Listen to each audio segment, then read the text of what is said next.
Hello dear students, Gokul Hindi Academy Spoken Hindi 36ல இருக்கிறோம். நம்ம ஏற்கனவே வந்து கா கே கி கர்கா பிரயோக் இதெல்லாம் பார்த்துருக்கோம். கா கே கி எதுக்கு வரும்னா இதற்காக இவனுக்காக இவளுக்காக இதன் பொருட்டு இவன் பொருட்டு ஆக உடைய இவனுடைய இவளுடைய இவர்களுடைய இதனுடைய இந்த மாதிரி வரும். அது நம்ம உதாரணத்தோட எக்ஸாம்பிள்ஸோட பார்த்துருக்கோம். ஒரு தடவை பாருங்கள். அதுக்கப்புறம் இந்த கி அந்த கீ பார்த்துருக்கோம். இப்போ வந்து கீ குரில் இதனுடைய உபயோகத்தை நம்ம கீ கா பிரயோகு கீயின் உபயோகம் பார்க்கலாம். நிறைய ஸ்டூடெண்ட்ஸுக்கு நம்ம எழுதும்போது இந்த பக்கம் குரில் போடுறதா கீ போடுறதா அப்படின்ற டவுட் வரும். இந்த எரர் நிறைய வந்து ஸ்டூடெண்ட்ஸ் வந்து பண்ணியிருப்பாங்க. அது வந்து ஒரு 4 இடத்துல தான் வரும் ஸ்டூடெண்ட்ஸ். அதை கிளியர் பண்ணிட்டா நமக்கு அந்த பேசும்போதும் எழுதும்போதும் அந்த இப்போ எரர் வராமல் நம்ம அழகாக பண்ணலாம்.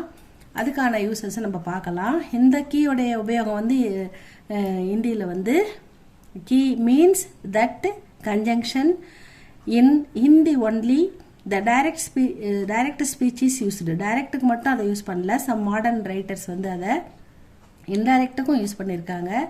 அப்புறம் இன்னொரு ரீசனுக்காகவும் அதை யூஸ் பண்ணியிருக்காங்க. அதுக்கடுத்து வந்து அல்லது அப்படின்ற ஒரு ஆர் அப்படின்னு போடுவோம் இல்லைங்களா, யா, அதுக்கான இடத்துலையும் இந்த கீயை யூஸ் பண்ணியிருக்காங்க. இந்த 4 இடத்துல மட்டும்தான் இது வரும்.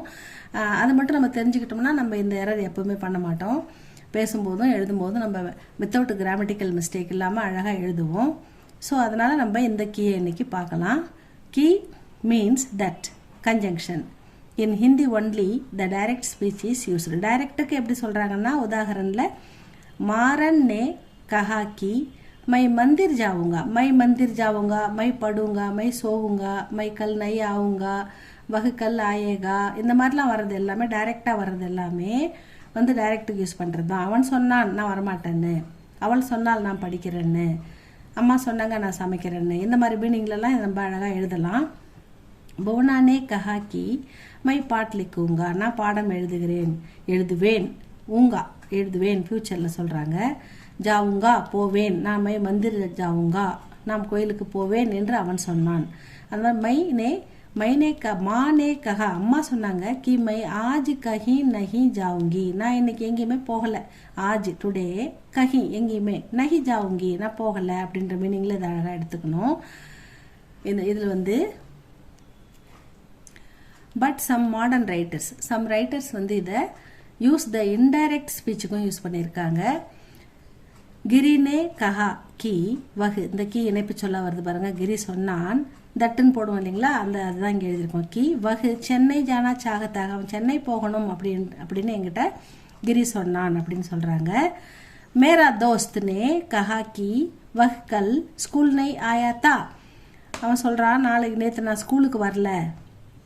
என் ஃப்ரெண்டு என்கிட்ட சொன்னான், கல்லுன்றது தான்றதால நம்ம வந்து பாஸ்ட் டென்ஸில் எடுத்துக்கணும். நேற்று நான் ஸ்கூலுக்கு வரல அப்படின்னு சொன்னான் என் ஃப்ரெண்டு என்கிட்ட. கல் ஸ்கூல் நஹி ஆயாத்தா, நான் நேற்றுக்கு ஸ்கூலுக்கு வரல. உஸ்னே கஹா கி வஹ் பகுத் குஷுதா, அவன் சொன்னான் அவன் மிக மகிழ்ச்சியாக இருந்தான். பாஸ்ட் டென்ஸில் நான் ரொம்ப சந்தோஷமாக இருந்தேன் அப்படின்னு சொல்கிறான். உஸ்னே கஹா, அவன் சொன்னான் கி தட்டு வஹ் பகுத் குஷுதா, ரொம்ப சந்தோஷமாக இருந்ததா சொன்னான் அப்படின்னு பாஸ்ட் டென்ஸில் சொல்கிறாங்க. பாயினே கஹா கி, பாயி பிரதர், என்னுடைய பிரதர் என்கிட்ட சொன்னார் வகு கல், அவர் கல்னா இதுக்கு என்ன வருதுன்னு இதை வச்சு தான் நம்ம முடிவு பண்ணணும். இது பாஸ்ட் டென்ஸா ஃபியூச்சர் டென்ஸா அப்படின்றத இதை வச்சு தான் நம்ம முடிவு பண்ணணும். வகு கல் கர் ஆயேகா அப்படின்னா வருவார், நாளைக்கு வீட்டுக்கு வரேன்னு இருக்கார் அண்ணன் அப்படின்னு எடுத்துக்கலாம். வருவார் அப்படின்னு எடுத்துக்கலாம். வந்தார் அப்படின்னு எடுத்துக்கணும். பாயினே கஹா கி வகு கல் கர் ஆயேகா, நாளைக்கு அண்ணன் வீட்டுக்கு வரேன்னு சொல்லியிருக்காரு அப்படின்னு நம்ம எடுத்துக்கணும். உஸ்னே பத்தாயா கஹா போலா எல்லாமே வந்து சொல்றது பேசுறது தான். உஸ்னே கஹா பத்தாயா கி வகு அப்பனா அவருடைய காம் வேலையை பூரா கம்ப்ளீட்டா கர்லியா தா, அவருடைய வேலையை அவர் கம்ப்ளீட்டா முடிச்சுட்டு தான் சொல்றாரு. வரதால முடிச்சிட்டாருன்னு அர்த்தம் பாஸ்ட் டென்ஸு. அதனால் இந்த இடத்துல வந்து நம்ம இன்டைரக்ட்டுக்கு கொஞ்சம் பார்த்துருக்கோம். இதனுடைய அடுத்த உபயோகம் வந்து இன்னும் 2 இருக்குது ஸ்டூடெண்ட்ஸ். இதில் 2 பார்த்துருக்கோம். இந்த 2த்தையும் வந்து நாளைக்கு நம்ம வீடியோவில் பார்க்கலாம். இது உங்களுக்கு பிடிச்சிருந்தா லைக் பண்ணுங்கள், சப்ஸ்கிரைப் பண்ணுங்கள் ஸ்டூடெண்ட்ஸ். தேங்க்யூ ஃபார் வாட்சிங்.